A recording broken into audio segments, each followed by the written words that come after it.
Hello everyone, welcome to mid day meal classes. तो आज की इस वीडियो में हम डिस्कस करने वाले हैं आर्थिक समृद्धि और आर्थिक विकास की अवधारणा। यानी कि आज हम समझेंगे कि आर्थिक समृद्धि क्या होती है और आर्थिक विकास क्या होता है, इनके बीच क्या अंतर होता है, इनके बीच क्या सिमिलरिटीज़ होती है, ये सब समझेंगे हम।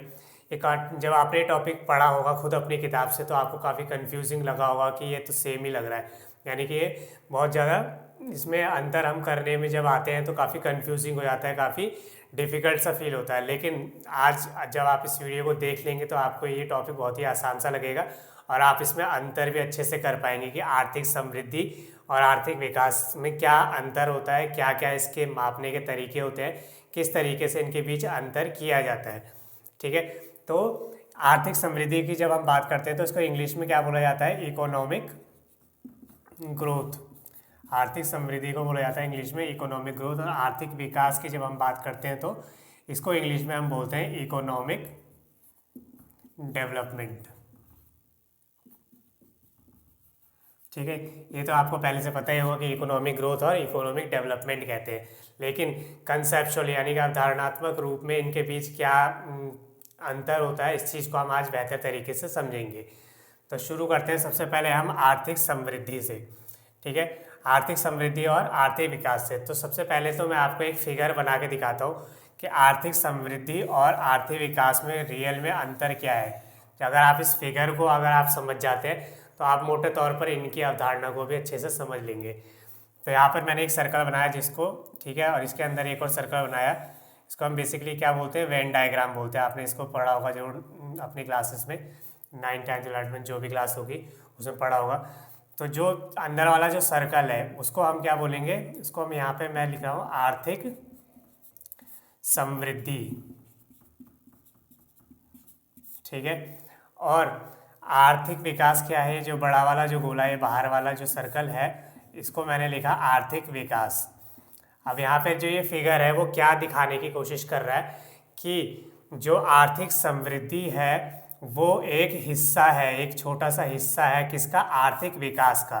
यानी कि हम कहें कि जो बड़ा वाला गोला है वो आर्थिक विकास का है और छोटा वाला गोला जो है आर्थिक समृद्धि का है। यानी कि आर्थिक विकास अपने आप में एक व्यापक अवधारणा है, एक विस्तृत अवधारणा है। ठीक है, व्यापक यानी कि एक विस्तृत अवधारणा है, एक बहुत बड़ी अवधारणा है अपने आप में। कौन सी? आर्थिक विकास। और जब हम आर्थिक समृद्धि की बात करते हैं तो ये अपने आप में एक हम बोल सकते हैं संकुचित, ठीक है, या फिर सीमित अवधारणा है। ठीक है, अभी मैं आपको इस फिगर के जरिए समझाने की कोशिश कर रहा हूँ, फिर बाद में हम और डिटेल में समझेंगे। तो सबसे पहले आप यहाँ पर देखिए, तो ये जो छोटा वाला सर्कल है वो किसको दिखा रहा है? आर्थिक समृद्धि को। और जो ये बड़ा वाला सर्कल है वो आर्थिक विकास को दिखा रहा है। जैसे कि मैंने बताया, जो आर्थिक विकास होता है वो एक व्यापक अवधारणा, एक विस्तृत अवधारणा अपने आप में, और जो आर्थिक समृद्धि है वो संकुचित और सीमित अवधारणा है। ठीक है, इतनी सी बात आपको समझ आएगी फिगर के जरिए। दूसरी चीज़ इसमें फिगर में समझने लायक क्या है कि जो आर्थिक समृद्धि के अंदर जो जो चीज़ें आती है वो बाय डिफ़ॉल्ट किसके अंदर आ जाती है? आर्थिक विकास के अंदर भी वही चीज़ें आ जाती है। लेकिन जो आर्थिक विकास के अंदर वो चीज़ें तो आती हैं जो आर्थिक समृद्धि के अंदर आती है, लेकिन उससे भी कई और ज़्यादा चीज़ें जो हम ये एक्स्ट्रा जो इसके बाहर निकल रहा है, यानी कि आर्थिक समृद्धि का जो ये वाला हिस्सा है ये और इसमें ऐड हो जाता है। ठीक है, तो आर्थिक विकास आर्थिक समृद्धि तो है ही, उसके अलावा कुछ और चीज़ें हैं। वो चीज़ें क्या है अभी हम डिस्कस करेंगे। ये आपको फिगर समझ आया होगा। ठीक है, ये मैं रफ कर देता हूँ। तो अब हम जो है सबसे पहले आर्थिक समृद्धि के बारे में समझेंगे, इसकी परिभाषा क्या होती है। ठीक है, इसकी परिभाषा को जान लेते हैं। ठीक है, किसकी? आर्थिक समृद्धि के बारे में हम अभी पढ़ रहे हैं, इसके बाद हम आर्थिक विकास की डेफिनेशन को समझेंगे। तो आर्थिक समृद्धि का क्या अर्थ होता है? एक निश्चित समय में किसी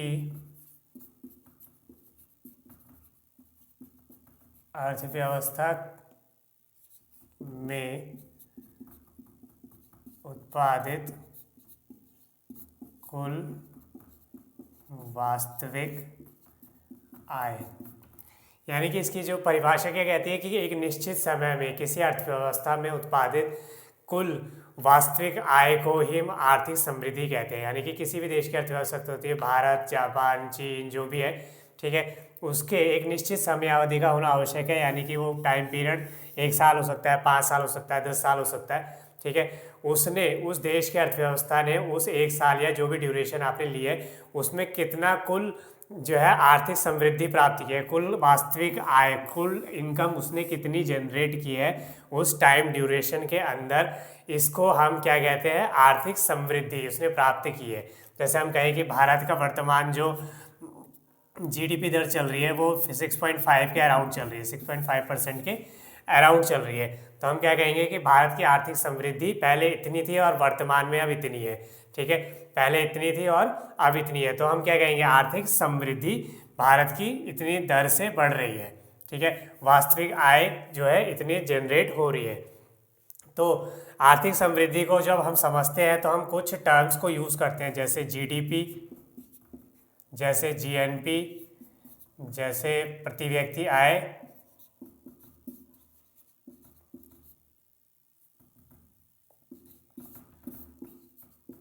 ठीक है, जिसको इंग्लिश में हम क्या कहते हैं, पर कैपिटा इनकम।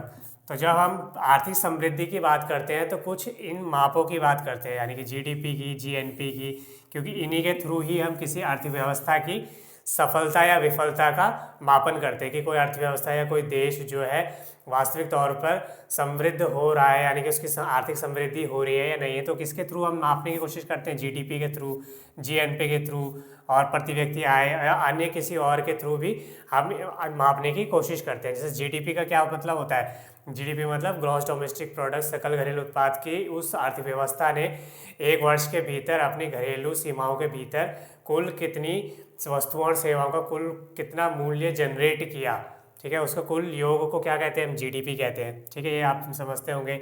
जीएनपी क्या होता है, बस ज्योग्राफी को हटा देते हैं, उसमें हम जो है इंटरनेशनली जो है सिटीजन जो रहते हैं उनको भी इंक्लूड कर देते हैं, ठीक है, उसको हम जीएनपी बोलते थे। और पीसीआई यानी कि प्रति व्यक्ति आय को भी हम आर्थिक समृद्धि का एक पैमाना मानते हैं। अगर प्रति व्यक्ति आय बढ़ रही है, ठीक है, तो हम कहेंगे कि उस देश की आर्थिक समृद्धि हो रही है, ठीक है। यानी कि जैसे भारत की हम बोलें कि आज से 20 साल पहले प्रति व्यक्ति आय इतनी थी और वर्तमान में इतनी है, तो हम कहेंगे कि अगर वो प्रति व्यक्ति आय या फिर जीडीपी ये अगर बढ़ी है तो हम कहेंगे कि देश की आर्थिक समृद्धि हुई है, ठीक है। अगर कम हुई है तो हम कहेंगे समृद्धि नहीं हुई है, ठीक है। तो ये कुछ पैमाने हैं जिनके जरिए हम आर्थिक समृद्धि को मापने का प्रयास करते हैं, ठीक है, जीडीपी के थ्रू, जीएनपी के थ्रू, प्रति व्यक्ति आय के थ्रू। प्रति व्यक्ति आय का सिंपल सा मतलब क्या होता है कि इसको निकालने का फॉर्मूला क्या होता है, किसी देश की कुल आय कितनी हुई है उस पर्टिकुलर पीरियड के अंदर और बट्टे में कुल जनसंख्या से हम जब इसको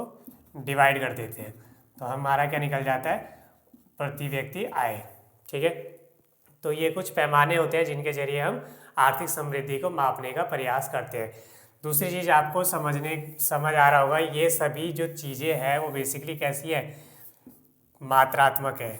मात्रात्मक का मतलब समझ आता है आपको, जितनी जो कि जिनको हम नंबर्स में माप सकते हैं, नंबर्स में नाप सकते हैं। जीडीपी को क्या 6.5% की रेट से ग्रोथ हो रही है, ठीक है, 10.5, 11.5, 7.5, तो ये क्या है, नंबर्स में इनको हम नाप पा रहे हैं, ठीक है। जीएनपी प्रति व्यक्ति आय, इसकी भारत की प्रति व्यक्ति आय पर साल की इतनी है कि 1,70,000 के करीब है, ठीक है, या 1 लाख या 1.5 लाख है। तो हम इनको क्या है, नंबरों में नाप पा रहे हैं। तो इनको ऐसी चीज़ को हम क्या बोलते हैं, मात्रात्मकता, यानी कि मात्रात्मक रूप में हम इनको नाप पाते हैं। तो इसी को क्या बोलते हैं, आर्थिक समृद्धि, ठीक है। तो ये हमने डेफिनेशन समझी, इसको मापने के तरीके, नापने बोल लो चाहे मापने बोल लो, इसके तरीके क्या होते हैं ये हमने समझे, ठीक है।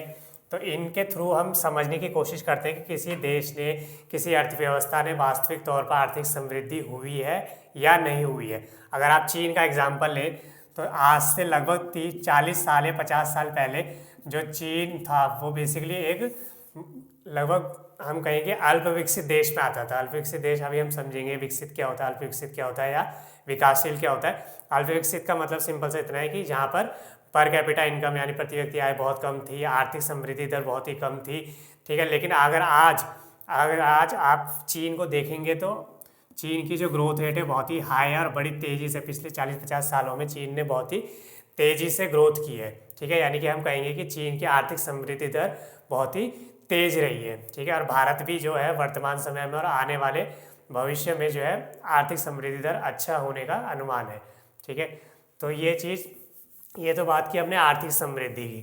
ठीक है, और जब एक चीज़ को हमें समझने की जरूरत है कि जो आर्थिक समृद्धि और आर्थिक विकास को आज से लगभग कुछ साल पहले तक, यानी कि लगभग 1970-80 के अराउंड तक जो है एक ही समझा जाता था, यानी कि इनको अलग, इनमें कोई डिफरेंस नहीं किया जाता था। लेकिन जब धीरे धीरे चीज़ें जो है जहाँ से शुरू हुई, जैसे कि अगर हम बात करें द्वितीय विश्व युद्ध के बाद, द्वितीय विश्व युद्ध यानी वर्ल्ड वॉर सेकेंड के बाद जो है चीज़ों को अलग अलग, यानी आर्थिक समृद्धि और आर्थिक विकास को अलग अलग करके समझा जाने लगा। क्योंकि जब जीडीपी की जो अवधारणा जो है जनरेट की गई थी कि जीडी किसी भी देश की अर्थव्यवस्था को, किसी भी देश की समृद्धि को, उसका विकास हुआ है या नहीं हुआ, जब उसको आर्थिक समृद्धि यानी जीडीपी के बेसिस पे मापा जाने लगा तो क्या इससे एक बहुत बड़ी समस्या खड़ी हुई कि क्या एक देश की जीडीपी को ही बढ़ाना ही एकमात्र उद्देश्य है उस देश के लिए या लोगों के लिए या उस देश की सरकार के लिए, या इसके अलावा भी और भी चीज़ें हैं जिनको हमें बेहतर करने की ज़रूरत है, जैसे कि शिक्षा, स्वास्थ्य, बेरोजगारी कम करना या पर्यावरण पर ध्यान देना। ठीक है, तो जीडीपी पर ही ध्यान देना सिर्फ एकमात्र उद्देश्य ना होकर, बल्कि हमें इन चीज़ों पर भी ध्यान देने की ज़रूरत है। ये कब शुरू हुई इन चीज़ों पर ध्यान देना? जब 1950, 60, 70 के बाद से ये धीरे धीरे चीज़ें शुरू हुई, जब वास्तविक तौर पर जीडीपी के अलावा भी और भी चीज़ों पर ध्यान दिया जाने लगा। ठीक है, तो जब इन्हीं चीज़ों को देखते हुए जो है आर्थिक विकास और आर्थिक समृद्धि को अलग अलग किया गया, यानी कि इनको अलग अवधारणाएं बनाई गई। ठीक है, आर्थिक समृद्धि हमने समझी, और फिर हम अब समझेंगे आर्थिक विकास। आर्थिक समृद्धि एक जो है सीमित अवधारणा है, लेकिन आर्थिक विकास एक व्यापक अवधारणा है। ठीक है, आर्थिक विकास क्या है? एक व्यापक अवधारणा है, जिसके अंतर्गत हम क्या है, किसी देश के अंदर सिर्फ ये नहीं नापते कि उस देश की जीडीपी कितनी है या पर कैपिटा इनकम कितनी है या फिर जीएनपी कितनी है, बल्कि इसके अलावा हम जब और भी चीज़ों को देखते हैं, जैसे उस देश में शिक्षा का स्तर कैसा है, साक्षरता उस देश में बढ़ रही है नहीं बढ़ रही, या उस देश की बेरोजगारी जो है वो कम हो रही है या नहीं हो रही। ठीक है, शिक्षा बढ़ रही है, और उस देश के अंतर्गत स्वास्थ्य सुविधाएं कैसी है, और उस देश के अंदर जो बीमारियां हैं या फिर मृत्यु दर है वो कम हुई या नहीं हुई है। ठीक है, या फिर पर्यावरण पर कितना ध्यान दिया जा रहा है। जब हम इन सभी चीज़ों को भी इंक्लूड कर देते हैं, प्लस आर्थिक समृद्धि तो इसमें इंक्लूड है ही। ठीक है, आर्थिक समृद्धि इसमें इंक्लूड ऑलरेडी है, तो जब हम इन सभी चीज़ों को इंक्लूड कर देते हैं तो वो क्या बन जाता है? आर्थिक विकास। यानी कि आर्थिक विकास अपने आप में एक व्यापक अवधारणा है, एक बहुत बड़ी अवधारणा है। आर्थिक समृद्धि एक संकुचित अवधारणा है। ठीक है, ये बात आप समझ गए होंगे। आर्थिक विकास के अंदर हम बहुत सारी चीज़ों को इंक्लूड करते हैं, जैसे उस देश की साक्षरता दर क्या है, या साक्षरता उस देश की बढ़ रही है, कितनी दर से बढ़ रही है। ठीक है, उस देश में बेरोजगारी का स्तर कम हो रहा है या लोगों को रोजगार मिल रहा है या नहीं मिल रहा है, बीमारियां, स्वास्थ्य सुविधाएं कैसी है, बीमारियां कम हो रही है, पर्यावरण पर ध्यान दिया जा रहा है। तो ये सभी चीज़ें जब हम आर्थिक समृद्धि के साथ और मिला देते हैं तो वो क्या बन जाता है? आर्थिक विकास। तो इसीलिए मैंने कहा था शुरू में, आर्थिक विकास एक व्यापक अवधारणा है, और आर्थिक समृद्धि यानी कि इकोनॉमिक ग्रोथ क्या है? अपने आप में एक सीमित अवधारणा है। ठीक है, यहाँ तक आपको क्लियर हो गया होगा। ठीक है, अगर आप इसकी डेफिनेशन बनाना चाहें, किसकी? आर्थिक विकास की। आर्थिक समृद्धि की तो डेफिनेशन हमने देख ली कि वास्तविक आय, जब यहाँ पे मोस्टली फोकस किस पे होता है? आर्थिक समृद्धि के अंदर फोकस होता है मात्रात्मकता पे, कि जीडीपी कितनी बड़ी, जीएनपी कितनी बड़ी, पीसीआई कितना बड़ा। ठीक है, तो वास्तविक इनकम पर ज़्यादा फोकस होता है, किस पर? अभी इनकम पर। लेकिन जब हम विकास की बात करते हैं तो सिर्फ इनकम पर ही नहीं, बल्कि और भी सारे फैक्टर्स उस पर इंक्लूड हो जाते हैं। ठीक है, वो हम डिस्कस कर लिया हमने। अगर आप इसकी परिभाषा बनाना चाहें, किसकी? आर्थिक विकास की परिभाषा बनाना चाहें, तो आप किस तरीके से बना सकते हैं? तो किसी अर्थव्यवस्था के भीतर, किसी अर्थव्यवस्था के भीतर मौजूद संसाधनों का बेहतर प्रयोग करना ताकि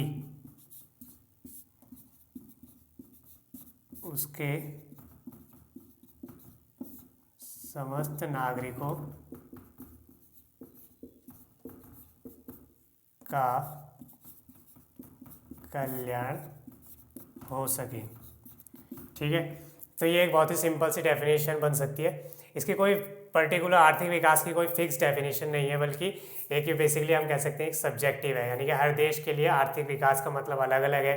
ठीक है, समृद्धि भले ही हर किसी के लिए सेम हो सकती है कि America, India, China, Japan, Bhutan जो है जीडीपी मापने का तरीका सेम हो सकता है, आर्थिक जीएनपी, पीसीआई ये लगभग सेम हो सकता है, लेकिन आर्थिक विकास की जब हम बात करते हैं तो यहाँ पर ये है हर देश के लिए अवधारणा कुछ कुछ अलग हो सकती है। ठीक है, तो ये कैसी है, तो डेफिनेशन यहाँ पे क्या हो सकती है, किसी अर्थव्यवस्था के भीतर मौजूद संसाधनों का बेहतर प्रयोग करना ताकि उसके समस्त नागरिकों का कल्याण हो सके। यानी कि एक देश के अंदर जितने भी संसाधन मौजूद है, संसाधन का मतलब जो भी चीज़ है, चाहे वो मानव है, मानव भी क्या एक संसाधन है ना, और मानव संसाधन बनता कब है, जब उसको बेहतर तरीके से शिक्षा मिले, स्वास्थ्य मिले, तो पोषण मिले, तब वो क्या है संसाधन का काम करेगा, देश के लिए बेहतर काम आएगा। ठीक है, और समस्त नागरिकों का कल्याण हो सके। यानी कि आर्थिक विकास का मेन उद्देश्य क्या होता है, सिर्फ जीडीपी बढ़ाना नहीं, सिर्फ जीएनपी बढ़ाना नहीं, बल्कि उसके थ्रू क्या है एट द एंड, मतलब अंतिम लक्ष्य क्या होता है, नागरिकों का कल्याण करना, उसको हम क्या बोलते हैं, आर्थिक विकास बोलते हैं। ठीक है, तो ये आर्थिक विकास क्या है, व्यापक अवधारणा है, ये आपको ध्यान रखना है, क्या है, बहुत ही विस्तृत अवधारणा है, फैली हुई अवधारणा है। ठीक है, दूसरी चीज़ आपको ये दोनों के बीच अंतर समझना है, आर्थिक विकास और आर्थिक समृद्धि। यहाँ तक आप बेहतर तरीके से समझ गए होंगे। आगे और क्या समझना है कि आर्थिक समृद्धि जो है, यानी कि आर्थिक समृद्धि अपने आप में एक साधन है और आर्थिक विकास अपने आप में एक साध्य है। ठीक है, साधन और साध्य क्या होता है, यानी कि साधन का मतलब है ये क्या है, इसको हम बोले एक रिसोर्स है, या हम कहें एक तरीका है।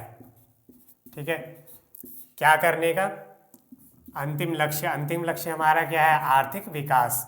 ठीक है, यानी कि आर्थिक विकास होने की शर्त यही है कि पहले आर्थिक समृद्धि हो, आर्थिक समृद्धि होगी तभी जो है आर्थिक विकास हो पाएगा। यानी कि आर्थिक विकास होने की शर्त क्या है, अगर आर्थिक विकास चाहिए तो आर्थिक समृद्धि का होना आवश्यक है। और ऐसा ज़रूरी नहीं है कि जिस देश में जो है आर्थिक समृद्धि हो रही है उस देश में आर्थिक विकास भी हो। ठीक है, जैसे मैंने आपको बताया, जरूरी नहीं है कि जिस देश की जीडीपी बढ़ रही है, जिस देश की जो है प्रति व्यक्ति आय आपको आंकड़ों में बढ़ती हुई दिखाई दे रही है, वास्तविक तौर पर वो देश विकसित भी हो रहा है, वास्तविक तौर पर वहाँ पर साक्षरता बढ़ रही हो, बेरोजगारी कम हो रही हो, ठीक है, बीमारियाँ कम हो रही हो, पर्यावरण पर ध्यान दिया जा रहा हो, जरूरी नहीं है कि ऐसा हो। ठीक है, आर्थिक विकास की शर्त क्या है, आर्थिक समृद्धि होना आवश्यक है। यानी कि अगर आपकी पर कैपिटा इनकम बढ़ रही है तो चांसेस हैं कि आर्थिक विकास भी होगा। किसी व्यक्ति की इनकम बढ़ रही है तो चांसेस है कि उसका आर्थिक विकास हो, वो बेहतर शिक्षा का प्रयास करेगा, बेहतर जो है स्वास्थ्य सुविधाएं प्राप्त करने का प्रयास करेगा, है ना। उसके लिए क्या है, सबसे पहले उसकी इनकम बेहतर होनी जरूरी है। तो ये आपको ध्यान रखना है कि आर्थिक समृद्धि क्या है, अपने आप में एक साधन है और उसका अंतिम लक्ष्य क्या है, विकास प्राप्त करना, आर्थिक विकास प्राप्त करना। ठीक है, यहाँ तक भी आप समझ गए होंगे कि आर्थिक विकास और आर्थिक समृद्धि में किस तरीके से हम अंतर कर पा रहे हैं। अगला अंतर हम क्या कर सकते हैं इनके बीच,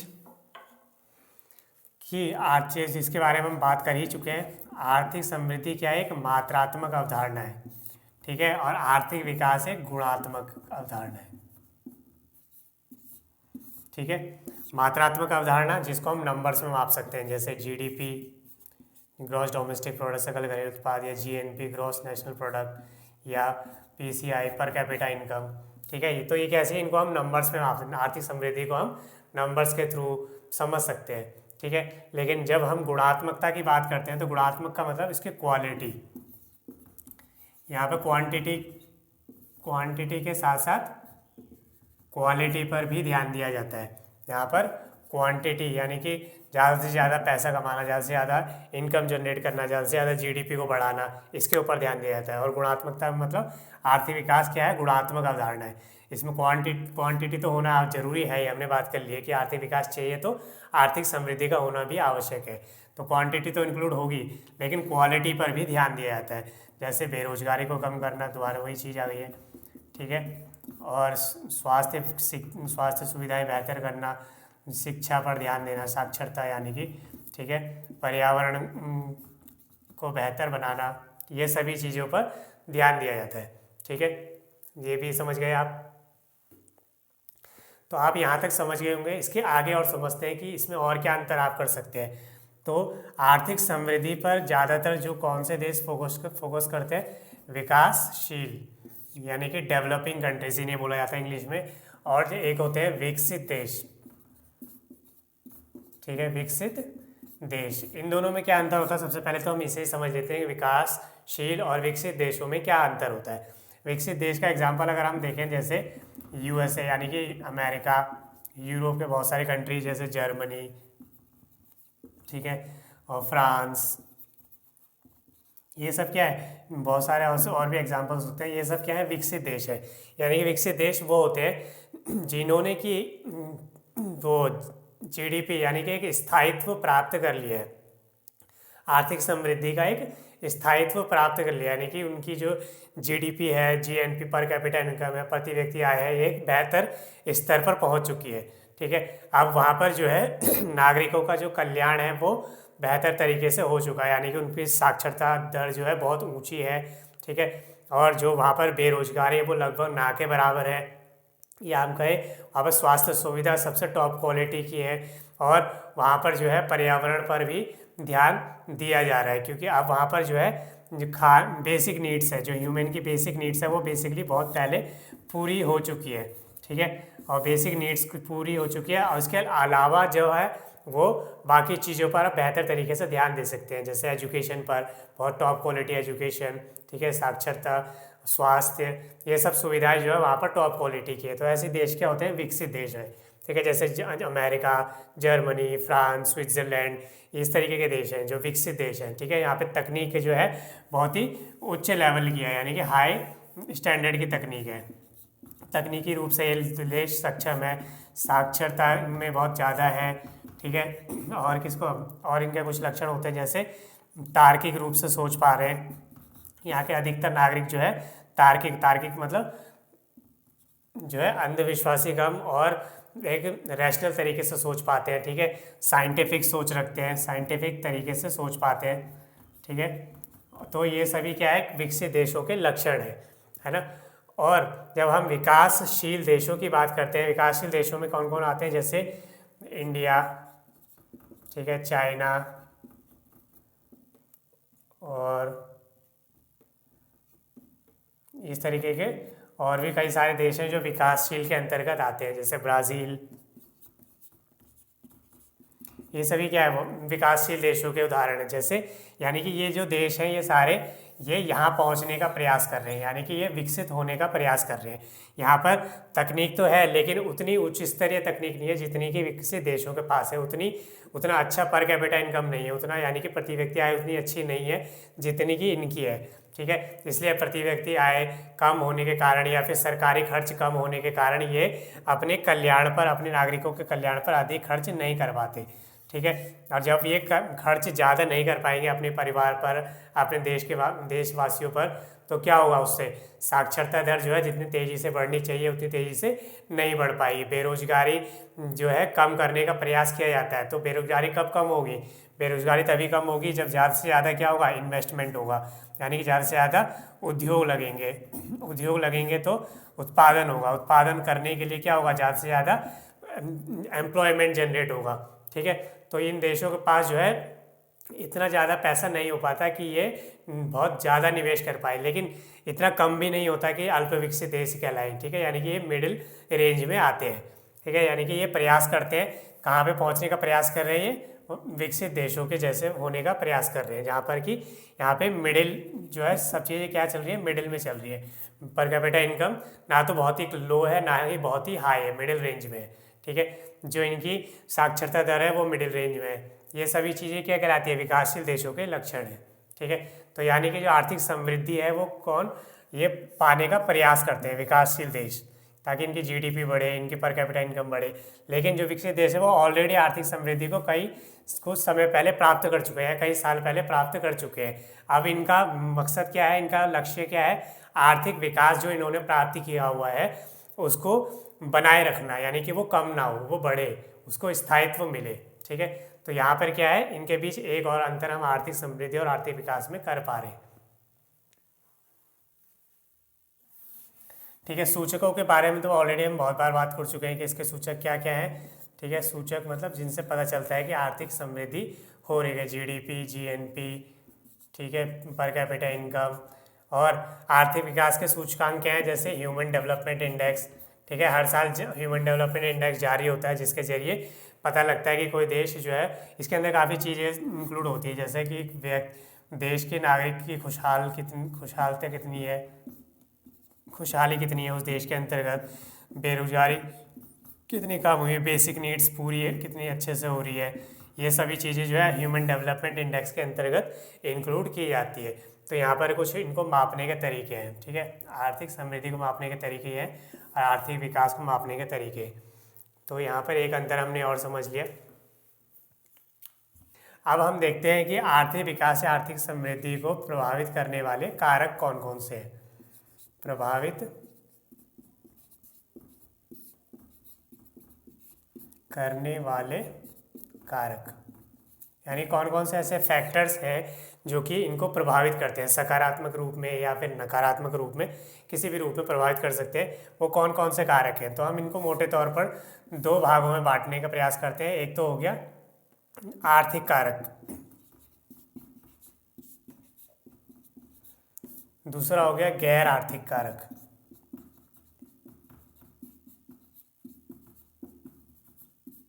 ठीक है, आर्थिक कारक और गैर आर्थिक कारक। तो आर्थिक का मतलब क्या होता है, जो पैसे से संबंधित है, और गैर आर्थिक मतलब जो पैसे से संबंधित, डायरेक्टली पैसे से संबंधित नहीं है। ठीक है, तो उसको हम क्या बोलते हैं, गैर आर्थिक कारक।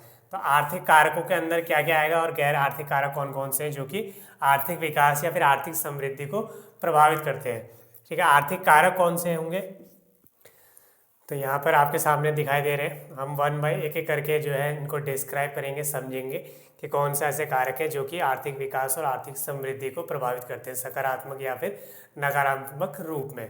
ठीक है, तो प्रभावित करने वाले आर्थिक कारक कौन से हैं और गैर आर्थिक कारक कौन से हैं, इनको देखते हैं। तो सबसे पहले आर्थिक कारकों को समझते हैं। पहला क्या है, प्राकृतिक संसाधन, यानी कि किसी देश के भीतर प्राकृतिक संसाधन मौजूद हैं या नहीं, यह किसी देश की विकास के लिए बहुत ही बड़ा फैक्टर है। ठीक है, उस देश के विकास को सकारात्मक या फिर नकारात्मक रूप में प्रभावित कर सकता है, बहुत ही बड़ा फैक्टर है, बहुत ही महत्वपूर्ण फैक्टर है। कौन सा, प्राकृतिक संसाधन। ठीक है, किसी देश के भीतर जो है प्राकृतिक संसाधन, हम कहें कि कोयला, पेट्रोलियम, गैस, ठीक है, या फिर हम कहें सौर ऊर्जा भी क्या अपने आप में एक संसाधन है, पवन ऊर्जा, तो ये सभी प्राकृतिक संसाधन क्या है, पेड़ पौधे, ये सभी क्या है, प्राकृतिक संसाधन है। अगर ये बेहतर तरीके से अच्छे रूप में मौजूद है तो जो है प्राकृतिक संसाधन जो है किसी देश की समृद्धि के लिए एक बेहतर कारक होंगे। अगर नहीं है तो ये क्या अपने आप में एक नकारात्मक चीज़ हो जाएगी। ठीक है, यानी कि प्राकृतिक संसाधनों का होना बहुत ही आवश्यक है किसी देश की समृद्धि के लिए, विकास के लिए। ठीक है, दूसरा पॉइंट क्या है, पूंजी उत्पादन अनुपात। पूंजी उत्पादन अनुपात का सिंपल सा क्या मतलब होता है कि एक इकाई उत्पादन करने के लिए कितनी पूंजी निवेश की जा रही है, कितनी पूंजी की आवश्यकता है। ठीक है, मान लीजिए कि आप एक पेन बना रहे हैं, आप एक मार्कर बना रहे हैं, एक प्रोडक्ट बना रहे हैं, उस पर आप कितना इन्वेस्ट कर रहे हैं, कितना पैसा लगा रहे हैं, कितने पूंजी लगा रहे हैं, उसको हम क्या बोलेंगे, पूंजी उत्पादन अनुपात। तो इसकी डेफिनेशन क्या होती है, सिंपल सी, कि एक इकाई उत्पादन करने के लिए कितनी इकाई पूंजी की जरूरत है, उसी को हम क्या बोलते थे, पूंजी उत्पादन अनुपात। यानी कि अगर आपके पास पैसा है लगाने के, आपके देश के पास, आपकी अर्थव्यवस्था के पास पैसा है लगाने के लिए तो आपका उत्पादन बेहतर होगा, अन्यथा नहीं होगा। तो ये भी क्या है, सकारात्मक और नकारात्मक दोनों रूप में प्रभावित करता है। अगला क्या है, श्रम शक्ति एवं जनसंख्या। यानी कि जनसंख्या का अगर हम देखें तो किसी भी देश के लिए जनसंख्या वरदान भी साबित हो सकती है और श्राप भी साबित हो सकती है। जैसे भारत की बात करें तो भारत की क्या है, लगभग 130 करोड़ से ज़्यादा जनसंख्या हो चुकी है वर्तमान दौर में। तो भारत के लिए जो जनसंख्या है वो कब भारत की जो जनसंख्या है वो कब भारत के लिए फ़ायदेमंद होगी, जब हम उस ज़्यादा से ज़्यादा जनसंख्या को साक्षर कर पाएंगे, है ना, जब उसको जो है पोषण प्रदान कर पाएंगे, जब उसको वो रोजगार दिला पाएंगे, तब वो क्या होगा, ज़्यादा से ज़्यादा देश के लिए इनकम जनरेट कर पाएगा। और जब इनकम जनरेट कर पाएगा तो क्या होगा, अच्छा जो है देश की समृद्धि बढ़ेगी, और समृद्धि बढ़ेगी तो देश का विकास बढ़ेगा। यानी कि जनसंख्या फैक्टर भी अपने आप में बहुत ही महत्वपूर्ण है। यानी कि जनसंख्या किसी देश के लिए अच्छी भी हो सकती है जब उसमें निवेश किया जाए, जब उसको बेहतर बनाया जाए, जब उसको श्रम में बदला जाए, शक्ति में बदला जाए, वरना वो नकारात्मक रूप में प्रभावित करती है। अगला क्या है, तकनीकी प्रगति, यानी कि टेक्निकल ग्रोथ। किसी देश की तकनीकी प्रगति भी डिपेंड करती है कि उस देश की समृद्धि, उस देश का विकास कितना और कैसे होगा। ठीक है, यानी कि तकनीक आज के दौर में बहुत ही इंपॉर्टेंट चीज़ है। अगर तकनीक उस देश के पास नहीं है, और तकनीक कब होगी, जब उस देश के पास पैसा होगा, है ना। यानी कि आपस में सभी चीज़ें क्या है, आपस में जुड़ी हुई है। एक चीज़ होगी तो दूसरी संभव हो पाएगी, एक नहीं होगी तो दूसरी नहीं हो पाएगी। जैसे अगर हमने बात की पहले पॉइंट में, प्राकृतिक संसाधन है। अगर मान लीजिए किसी देश के पास प्राकृतिक संसाधन तो बहुत सारे हैं, जैसे अगर हम बात करें बहुत सारे अफ्रीकन कंट्रीज़ की, अफ्रीका कॉन्टिनेंट की, तो बहुत सारे अफ्रीकन कंट्रीज़ में प्राकृतिक संसाधनों की भरमार है। ठीक है, लेकिन क्या उनके पास पूंजी नहीं है, यानी कि उनके पास निवेश करने के लिए पैसा नहीं है। उन संसाधनों को किस तरीके से उपयोग किया जाए, उनके पास वो मेथड नहीं है। ठीक है, उनके पास वो जरिया नहीं है। तो क्या है, विकसित देश अमेरिका, इस तरीके के देश जो है, वहाँ पर चीन हो गया, अमेरिका हो गया, तो वहाँ पर क्या है, जाकर अफ्रीकी देशों में जाकर उनके संसाधनों का प्रयोग करता है। ठीक है, उनका दोहन कर रहा है। तो यानी कि क्या है, सिर्फ प्राकृतिक संसाधन होना ही आवश्यक नहीं है, बल्कि आपके पास तकनीक भी होना आवश्यक है, आपके पास पूंजी होना भी आवश्यक है।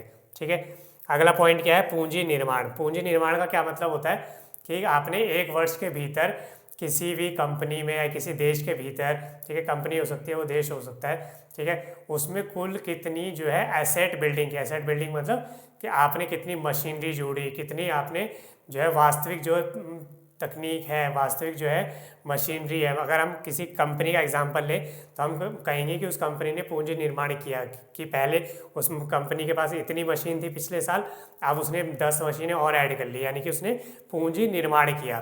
ठीक है, पूंजी निर्माण करेगा तो उसका मतलब क्या होता है, यहाँ पर समझते हैं। पूंजी निर्माण करेगा यानी कि बेहतर मशीनें लगाएगा, बेहतर तरीके से तकनीक यूज़ करेगा, तो उससे क्या होगा, उत्पादन बढ़ेगा। ठीक है, उत्पादन बढ़ाएगा तो उसके लिए, उत्पादन बढ़ाने के लिए हमें क्या होगा, रोजगार देना पड़ेगा लोगों को, यानी कि ज़्यादा से ज़्यादा लोगों की ज़रूरत पड़ेगी। ठीक है, लोगों को ज़रूरत पड़ेगी तो उससे लोगों की पर कैपिटा इनकम बढ़ेगी, यानी प्रति व्यक्ति आय बढ़ेगी। वो अपने आप पर वो ज़्यादा कमाएंगे और अपने आप पे ज़्यादा खर्च कर पाएंगे, और अपने आप पर ज़्यादा खर्च भी कर पाएंगे, फिर वो बचत भी कर पाएंगे, और फिर बचत कर पाएंगे तो दोबारा से क्या है, वो निवेश कर पाएंगे, और निवेश कर पाएंगे तो दोबारा से पूंजी निर्माण होगा, उत्पादन होगा। तो यानी कि क्या है, एक सर्कल चलता रहता है। अगर एक चीज़ बेहतर है तो दूसरी चीज़ बेहतर होने की संभावना है, लेकिन अगर एक चीज़ नकारात्मक है तो दूसरी चीज़ भी अपने आप में एक नकारात्मक पॉइंट हो जाती है। तो इसी को क्या बोला जाता है, पूंजी निर्माण। वो किसी देश के भी तो हो सकता है, कोई कंपनी कर सकती है, ठीक है, आप खुद भी करते हैं पूंजी निर्माण, ठीक है, किसी देश के स्तर पर भी देख सकते हैं हम इसको। अगला क्या है, अगला इंपॉर्टेंट फैक्टर है आधारभूत संरचना। ठीक है, आधारभूत संरचना का होना भी किसी भी देश के विकास में बहुत ही महत्वपूर्ण भूमिका निभाता है। आधारभूत संरचना का मतलब क्या होता है, बेसिक इंफ्रास्ट्रक्चर, रोड।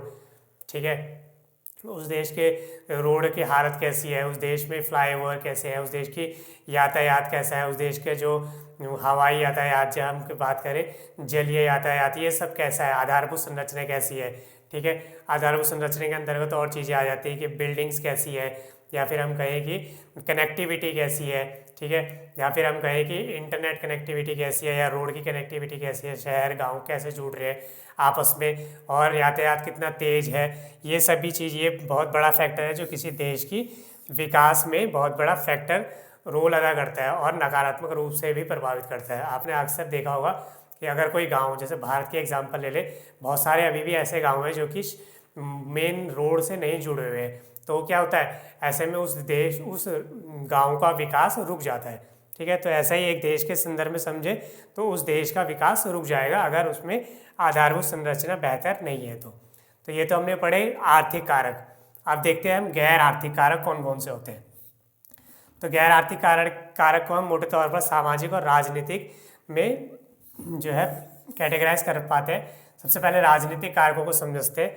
राजनीतिक कारकों का मतलब है कि उस देश की जो राजनीति है वो कैसी है, उस देश की राजनीति के अंदर स्थायित्व है या नहीं है। ऐसा तो नहीं है कि हर दूसरे साल, अगले साल जो है सरकार बदल जा रही है, सरकार गिर जा रही है, नया कोई आ जा रहा है, वो अपनी नीतियाँ लागू कर रहा है। जब तक वो नीतियाँ लागू करने का प्रयास कर रहा है, अगले 1 साल में, 2 साल में, 3 साल में जो है सरकार गिर जा रही है। तो ये क्या है, अगर स्थायित्व नहीं है राजनीति में तो देश का विकास अपने आप में रुक जाता है। ठीक है, स्थायित्व का होना बहुत ज़रूरी है, भ्रष्टाचार का कम होना जरूरी है। ठीक है, और साथ ही राजनीतिक तौर पर क्या पॉलिसीज़ अपनाई जाती है, क्या नीतियाँ अपनाई जाती है एक देश के द्वारा, ये भी बहुत ज़्यादा महत्वपूर्ण फैक्टर है किसी देश के विकास में। जैसे अगर हम भारत की बात करें तो भारत की या किसी ज़्यादातर देशों की बात करें तो 1991-92 से पहले क्या थी, संरक्षणवादी नीतियाँ थी। संरक्षणवादी नीतियों का प्रयोग किया जाता था। ठीक है, संरक्षणवादी नीतियों का मतलब होता है कि जो अर्थव्यवस्थाएं थी वो अपने अपने में ही रहती थी, यानी कि देशों का आपस में ज़्यादा कनेक्टिविटी नहीं थी। ठीक है, व्यापार के माध्यम से या फिर लोगों के माध्यम से बहुत ज़्यादा कनेक्टिविटी नहीं थी, देश बसते थे दूसरे देशों के साथ व्यापार करने में। तो इसी ऐसी नीतियों क्या बोलते हैं, संरक्षणवादी नीतियाँ। ठीक है, लेकिन जब हम सभी जानते हैं कि 1991-92 के बाद से भारत में जो है नई आर्थिक नीतियाँ लागू की गई, तो इससे क्या हुआ, भूमंडलीकरण का युग आया, यानी कि अर्थव्यवस्थाओं को खोला गया, बहुत सारे देशों की अर्थव्यवस्थाएं आपस में जुड़ गई। इससे क्या हुआ, तकनीक का आदान प्रदान हुआ। ठीक है, निवेश बढ़ा, इससे लोगों के बीच आदान प्रदान हुआ, शिक्षा बेहतर हुई, स्वास्थ्य बेहतर हुआ, तकनीकें बेहतर हुई। इससे क्या हुआ, तो ये सब क्या हुआ, यानी कि राजनीतिक रूप में भी जो पॉलिसीज़ है सरकार की वो बहुत ज़्यादा बड़ा फैक्टर है देश के आर्थिक विकास को प्रभावित करने में। तो संरक्षणवादी नीतियाँ हमने पढ़ी, नई आर्थिक नीतियाँ पढ़ी। ठीक है, जिसको हम LPG बोलते हैं, लिबरलाइजेशन, यानी कि, और प्राइवेटाइजेशन, ग्लोबलाइजेशन, ये सब चीज़ें बहुत ज़्यादा मैटर करती है किसी देश के विकास को प्रभावित करने में। ठीक है, ये तो हमने पढ़े राजनीतिक कारक, स्थायित्व होना जरूरी है, नीतियाँ प्रभावित करती हैं उस देश की कि कौन कौन सी नीतियाँ सरकार के द्वारा अपनाई जा रही है, निवेश आ रहा है उस सरकार के द्वारा। ठीक है, उस सरकार के द्वारा निवेश को बुलाया जा रहा है। बुलाने का मतलब है अगर देश में स्थायित्व रहेगा तो क्या होगा, बाहर के देश जो है अट्रैक्ट होंगे आपके देश में निवेश करने के लिए। ठीक है, और उससे क्या होगा, ये सभी फैक्टर जो है बेहतर तरीके से काम करेंगे। तो ये क्या है, राजनीतिक कारक। सामाजिक कारक का क्या मतलब होता है कि उस देश के भीतर जो है, जैसे अगर हम भारत की बात करें बेहतर तरीके से समझ पाएंगे, तो सामाजिक कारक क्या है, भारत में जातिगत व्यवस्था बहुत जो है बड़े पैमाने पर है। सांप्रदायिक कारक है, आए दिन जो है, अगर कोई ऐसा देश है जहाँ पर आए दिन जो है सांप्रदायिक दंगे होते हैं, तो उससे क्या है, कोई भी निवेश करने से डरेगा, कोई भी स्थायित्व नहीं आ पाएगा उसमें। ठीक है, उस देश में जो है लोगों के बीच अंधविश्वास कितना है, लोग कितना तार्किक सोच पाते हैं, लोग तकनीक को कितनी जल्दी एक्सेप्ट कर पाते हैं। ठीक है, लोग तकनीक को एक्सेप्ट कर रहे हैं या नहीं कर रहे हैं, लोग जो है उत्पादन के साधनों में कितना अच्छे तरीके से उसको समझ पा रहे हैं, निवेश कर पा रहे हैं। ठीक है, ये राजनीतिक सरकार का भी हो सकता है और सामाजिक भी हो सकता है। तो ये सभी फैक्टर जो है बहुत बड़े पैमाने पर जो है आर्थिक विकास को प्रभावित करते हैं। तो हमने पढ़ा कि कौन कौन से कारक हैं जो विकास को प्रभावित करते हैं। हम एक आखिरी अवधारणा, आखिरी कंसेप्ट और समझ लेते हैं, वो क्या है, धारणीय विकास। धारणीय विकास। ठीक है, धारणीय विकास का क्या मतलब होता है, जैसे हमने बात की थी कि जब GDP का कंसेप्ट जो नया नया आया था लगभग 1900 के अराउंड या उससे कुछ साल पहले, तो क्या है, देश की दुनिया के देशों ने सिर्फ जीडीपी पर ही फोकस करना चालू कर दिया। यानी कि कौन कितनी तेज़ी से समृद्धि करेगा, कौन कितनी तेज़ी से विकास करेगा, ठीक है, इन चीज़ों पर ज़्यादा फोकस होने लगा। तो इससे जब इन चीज़ों पर ज़्यादा फोकस हुआ तो पर्यावरण को बहुत ही ज़्यादा नुकसान पहुंचने लगा। ठीक है, पर्यावरण को क्या है, बहुत ज़्यादा नुकसान पहुंचाया गया। ठीक है, अत्यधिक मात्रा में जो है जमीन, जल, ठीक है, हवा, इनको दूषित किया गया, क्योंकि जब विकास होगा तो क्या, पेड़ पौधे कटेंगे, ठीक है, ज़मीन ज़्यादा चाहिए होगी, उद्योग लगेंगे, और औद्योगिक क्रांति, जब हम जानते हैं कि औद्योगिक क्रांति उसके बाद से और ज़्यादा मशीनें आ गई, मशीनों का बहुत तेज़ी से विकास हुआ। ठीक है, हवा प्रदूषण, वायु प्रदूषण, ध्वनि प्रदूषण, जल प्रदूषण, ये तरह तरह की चीज़ें जो है पर्यावरण को प्रभावित करने लगी।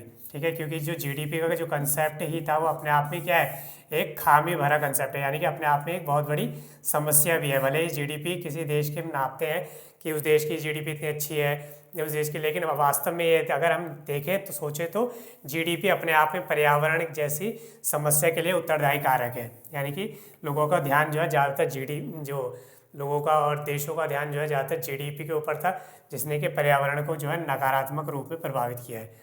तो अब जो है 1970 के बाद से जब धीरे धीरे लोगों में चेतना आई, लोगों ने समझना शुरू किया कि सिर्फ आर्थिक समृद्धि ही आवश्यक नहीं है, सिर्फ जीडीपी बढ़ाना ही आवश्यक नहीं है, बल्कि हम जिस एनवायरनमेंट में, जिस पर्यावरण में रह रहे हैं उसको भी बेहतर होना आवश्यक है, वरना हमारे जीडीपी का कोई मतलब नहीं रह जाएगा। तो धीरे धीरे धारणीय विकास का जो कंसेप्ट है वो सामने आया, जहाँ पर कि पर्यावरण के ऊपर जो है फोकस किया जाता है और विकास को भी देखा जाए, यानी कि विकास तो करना ही करना है, प्लस पर्यावरण पर भी इस तरीका का विकास करना है कि जो पर्यावरण पर नकारात्मक प्रभाव को न्यूनतम कर सके। इसकी डेफिनेशन क्या होगी कि भावी पीढ़ी यानी भविष्य की पीढ़ियों के लिए संसाधनों की बचत या फिर वर्तमान संसाधनों का इस तरीके से प्रयोग करना ताकि भविष्य की पीढ़ियों के लिए वो संसाधन बचाए जा सके और पर्यावरण को भी न्यूनतम हानि पहुंचाई जाए। यानी कि न्यूनतम हानि मतलब जितनी कम से कम हानि हो उतनी ही हो, यानी कि हम जो अभी तक करते आ रहे थे उसको कंट्रोल करने की आवश्यकता है। इसी को क्या बोला जाता है, धारणीय विकास। यहाँ पर विकास तो करना ही करना है, ये तो हो गई, ठीक है, इसको हम रोक नहीं सकते, लेकिन साथ में हमें कोशिश करनी है कि हम ऐसी नीतियाँ अपनाएं, ऐसे फैक्टर्स यूज़ करें जिससे कि पर्यावरण को नुकसान ना हो या फिर इतना कम नुकसान हो कि ताकि वो हम लॉन्ग टाइम तक सर्वाइव कर पाए। ठीक है, इसी को क्या बोला जाता है, धारणीय विकास। विकास प्लस पर्यावरण प्लस भविष्य की पीढ़ियों को ध्यान में रखते हुए, भविष्य की पीढ़ियाँ, तो इसी से क्या बन जाएगा, धारणीय विकास की डेफिनेशन बन जाएगी। ठीक है, अब हमने बात की पर्यावरण की, तो पर्यावरण का होना कितना आवश्यक है ये हम सभी जानते हैं। ठीक है, पूरे विश्व भर में जो है पर्यावरण को जो क्षति पहुंचाई जा रही है, पहुंचाई गई थी अभी तक विकसित देशों के द्वारा, खासकर जिस तरीके से बहुत अंधाधुंध तरीके से विकास हुआ है उससे जो है पर्यावरण को बहुत ज़्यादा क्षति पहुंची है। तो उसी चीज़ को कंट्रोल करने के लिए या सही करने के लिए जो है दुनिया भर के देश जो है आपस में कुछ ना कुछ समय पर जो है मीटिंग करते रहते हैं पर्यावरण से संबंधित, ताकि उसको जो हमने अभी तक नुकसान किया है, जैसे कि एक आंकड़ा कहता है कि वर्तमान पिछले लगभग 100 सालों में जो पृथ्वी है उसका तापमान जो है लगभग 1.5 जो है टेम्परेचर जो है इसका 1.5 डिग्री सेल्सियस बढ़ गया है पूरी धरती का, जो कि अपने आप में बहुत ही खतरनाक है। यानी कि 1.5 देखने में सुनने में तो कम लग रहा है, लेकिन एक बहुत बड़ा पॉइंट है जिस पे टेम्परेचर जो है पूरी धरती का बढ़ा है। इससे क्या होगा, बहुत बड़ी मात्रा में जो है क्षति होती है पेड़ पौधों की, ठीक है, जो भी समुद्री जीव है, जो ये हवा है, ठीक है, इन सबको बहुत बड़ा नुकसान होता है सिर्फ 1.5 डिग्री सेल्सियस का। तो इस तरीके की चीज़ों को रोकने के लिए बहुत ही आवश्यक है कि हम जो हमने नदियाँ हैं, ठीक है, ज़मीन है, इसको हमने क्या किया है, बहुत ज़्यादा दूषित कर दिया है। ठीक है, हम सभी जानते हैं कि जो ग्रीन रेवोल्यूशन आया था, ग्रीन रेवोल्यूशन यानी कि हरित क्रांति के अंतर्गत जो है बड़े पैमाने पर जो है फसलों का उत्पादन किया जाने लगा नई नई तकनीकों से, हाई यील्ड सीड से, ठीक है, बेहतर गुणवत्ता वाले बीजों से। लेकिन जब इस तरीके की चीज़ें उपयोग की गई तो क्या हुआ, ज़मीन की जो हालत थी वो बहुत ज़्यादा ख़राब होने लगी, यानी कि बहुत ज़्यादा अम्लीय होने लगी ज़मीन। तो हमने क्या किया, अपनी समृद्धि के लिए क्या किया, पर्यावरण को बहुत ज़्यादा नुकसान पहुंचाया, है ना। नदियों का जल, समुद्र में हमने क्या किया, प्लास्टिक फेंक दिया, ठीक है। बहुत ज़्यादा, हर साल लगभग कई लाखों टन जो है प्लास्टिक समुद्र में फेंका जाता है, ठीक है। नदियों को दूषित किया जाता है, नालों को दूषित किया जाता है। तो ये क्या है, हम विकास तो कर रहे हैं लेकिन किस पे, पर्यावरण को हानि पहुंचाकर। तो इसी चीज़ को कंट्रोल करने के लिए धारणीय विकास का कंसेप्ट डेवलप हुआ, ठीक है। एक चीज़ और आप वर्तमान में जो चली है, COP28 सम्मेलन, जो कि पर्यावरण से संबंधित है, conference of parties, conference of parties, ठीक है। ये बेसिकली क्या है, एक पर्यावरण से, क्लाइमेट के ऊपर एक हर साल जो है एक मीटिंग होती है, जिसमें कि देश के लगभग सभी देश, 200 देश जो है भाग लेते हैं और प्रयास करते हैं कि जो पर्यावरण को क्षति पहुंच रही है उसको न्यूनतम किया जा सके, और भविष्य के लिए लक्ष्य निर्धारित करते हैं। क्या है वो, कॉप, ठीक है। इस बार 28वां सम्मेलन था, इसलिए इसको COP28 बोला जाता है। ये मैं आपको इसलिए बता रहा हूँ क्योंकि करंट का टॉपिक है, इसको आप इंक्लूड कर सकते हैं जब आपके पास पर्यावरण से संबंधित जो है टॉपिक आएगा। तो बेसिकली ये UN का ही एक जो है हिस्सा है, ठीक है। UN का ही एक पार्ट है, UN मतलब यूनाइटेड नेशन, राष्ट्र संघ का, ठीक है, जो कि COP28 इस बार कौन सा 28वां सम्मेलन था। कॉन्फ्रेंस ऑफ पार्टीज इसको कहा जाता है, देशों का सम्मेलन जो कि पर्यावरण समस्याओं के ऊपर मीटिंग करते हैं। और इन्होंने लक्ष्य रखा है, एक आंकड़े के अनुमान के मुताबिक सन 2100 तक, ठीक है, अभी क्या चल रहा है, 2023 चल रहा है, सन 2100 तक पृथ्वी का जो तापमान है वो लगभग 2.7 डिग्री सेल्सियस जो है अभी वर्तमान के समय से बढ़ने के चांसेस है। और इसमें यह सम्मेलन में यह लक्ष्य निर्धारित किया गया कि हमें यहाँ तक पहुँचने से रोकना है, यानी कि यहाँ तक पहुँचने नहीं देना है। और भी कई सारे, नदियों को किस तरीके से बचाया जाए, पेड़ पौधों को, जंगलों को किस तरीके से बचाया जाए, इस सम्मेलन में जो है इस चीज़ पर भी डिस्कशन हुआ, ठीक है। तो ये था कॉप। तो हमने धारणीय विकास पढ़ा, हमने आर्थिक विकास पढ़ा, हमने आर्थिक समृद्धि को पढ़ा, उसको प्रभावित करने वाले कारकों के बारे में पढ़ा। तो आपको आज की वीडियो बेहतर तरीके से समझ आई होगी। वीडियो थोड़ी लंबी जरूर हुई है, लेकिन आई होप आपको समझ आई होगी, आप बेहतर तरीके से आप समझ पा रहे होंगे। Thank you for watching. अगर वीडियो अच्छी लगी हो तो please like, share and subscribe जरूर करना। Thank you.